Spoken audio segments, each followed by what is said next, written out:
ময়মনসিংহের ফুলবাড়ী উপজেলার আন্ধারিয়াপাড়ায় ফিলিস্তিনের গাজায় দখলদার ইসরায়েলি বাহিনীর বর্বরোচিত হামলা এবং গণহত্যার প্রতিবাদে মানববন্ধন ও সমাবেশ অনুষ্ঠিত হয়েছে।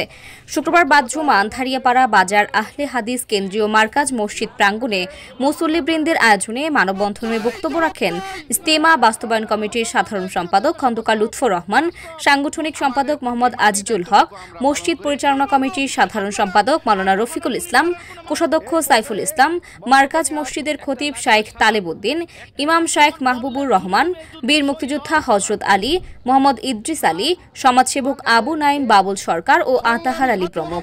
বক্তারা বলেন, আমেরিকার ছত্রছায়ায় ইহুদিবাদী দখলদার ইসরায়েলি বাহিনী ফিলিস্তিনের গাজায় নিরীহ মুসলমানদের উপর ন্যাক্কারজনক হামলা করে গণহত্যা অব্যাহত রেখেছে। বিশ্ব বিবেক আজ নিশ্চুপ।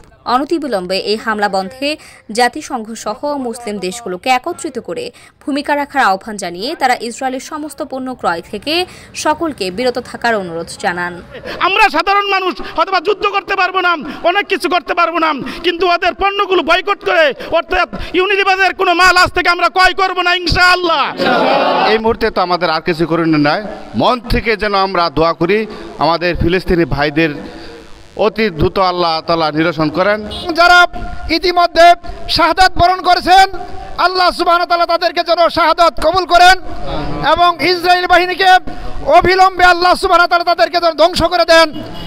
আমরা বাংলাদেশিরা নির্বিঘ্নে যেন ফ্রি বিষয় ফিলিস্তিনে গিয়ে ইহুদিদের বিরুদ্ধে যুদ্ধে অংশগ্রহণ করতে পারি। ইহুদি, নাসারা, খ্রিস্টান যারাই রয়েছে এরা কখনো পৃথিবীতে মুসলিমের প্রকৃত বন্ধু হতে পারে না।